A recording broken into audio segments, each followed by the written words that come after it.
The Five Chinese Brothers by Claire Huchet Bishop and Kurt Wiese. The Five Chinese Brothers. Once upon a time, there were 5 Chinese brothers, and they all looked exactly alike. They lived with their mother in a little house not far from the sea. The first Chinese brother could swallow the sea. The second Chinese brother had an iron neck. The third Chinese brother could stretch and stretch and stretch his legs.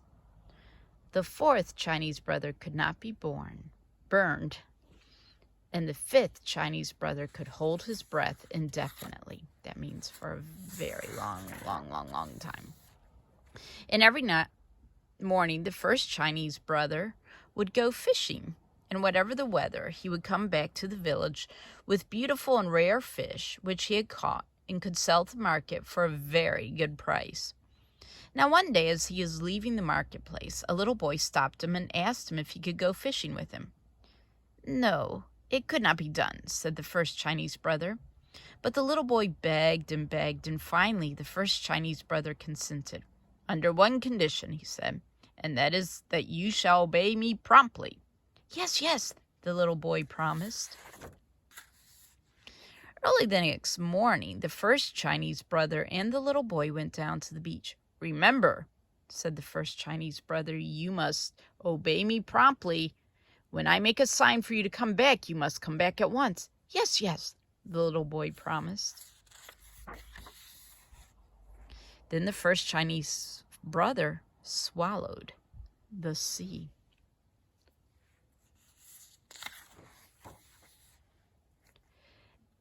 And all the fish were left high and dry at the bottom of the sea, and all the treasures of the sea lay uncovered. The little boy was delighted.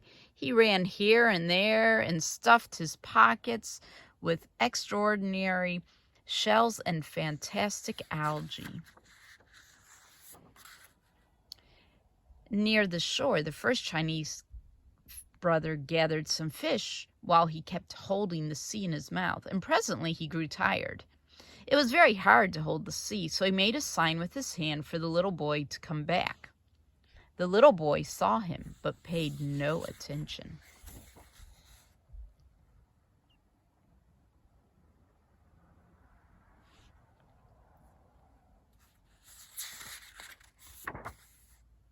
The first Chinese brother made great movements with his arms that meant, "Come back!" But did the little boy care? Not a bit. He ran further away. Then the first Chinese brother felt the sea swelling inside him, and he made desperate gestures to call the little boy back. But the little boy made faces at him and ran as fast as he could. The first Chinese brother held the sea until he thought he was going to burst, and all of a sudden the sea forced its way out of the mouth and went back to its bed, and the little boy disappeared. When the first Chinese brother returned to the village alone, he was arrested, put in prison, tried, and condemned to have his head cut off. On the morning of the execution, he said to the judge, "Your Honor, will you allow me to go and bid my mother goodbye?" "It is only fair," said the judge. So the first Chinese brother went home, and the second Chinese brother came back in his place. And all the people were assembled on the village square to witness the execution. The executioner took his sword and struck a mighty blow. But the second Chinese brother got up and smiled. He was the one with the iron neck, and they simply could not cut off his head. Everybody was angry, and they decided that he should be drowned. On the morning of the execution, the second Chinese brother said to the judge, "Your Honor, will you allow me to go and bid my mother goodbye?" "It is only fair," said the judge. So the second Chinese brother went home, and the third Chinese brother came back in his place. He was pushed on a boat which made for the open sea.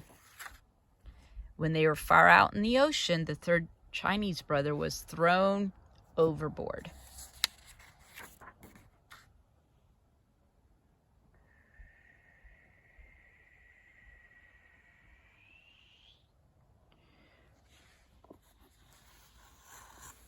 But he began to stretch and stretch and stretch his legs all the way down to the bottom of the sea.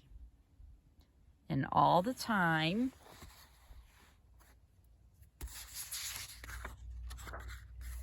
his smiling face was bobbing up and down on the crest of the waves. He simply could not be drowned. Everybody was very angry, and they all decided that he should be burned. So on the morning of the execution, the third Chinese brother said to the judge, "Your Honor, will you allow me to go and bid my mother goodbye?" "It is only fair," said the judge. So the third Chinese brother went home, and the fourth Chinese brother came back in his place. And he was tied to a stake, and fire was set to it, and all the people stood around watching it. In the midst of the flames, they heard him say, "Well, this is quite pleasant." "Bring some more wood," the people cried, and the fire roared higher. "Now it is quite comfortable," said the fourth Chinese brother, for he was the one who could not be burned. Everybody was getting more and more angry every minute, and they all decided to smother him. On the morning of the execution, the fourth Chinese brother said to the judge, "Your Honor, will you allow me to go and bid my mother goodbye?" "It is only fair," said the judge. And the fourth Chinese brother went home, and the fifth Chinese brother came back in his place, and a large brick oven had been built on the village square, and it had all been stuffed with whipped cream. The fifth Chinese brother was shoveled into the oven right in the middle of the cream. The door was shut tight, and everybody sat around and waited. They were not going to be tricked again, so they stayed there all night and even a little after dawn, just to make sure. And when they opened the door and pulled him out, he shook himself and said, "My, that was a good sleep." And everybody stared open-mouthed and round-eyed. But the judge stepped forward and said, "We have tried to get rid of you in every possible way, and somehow it cannot be done. It must be that you are innocent." "Yes, yes," shouted all the people. And so they let him go, and he went home. And the five Chinese brothers and their mother all lived happily together for many, many, many years.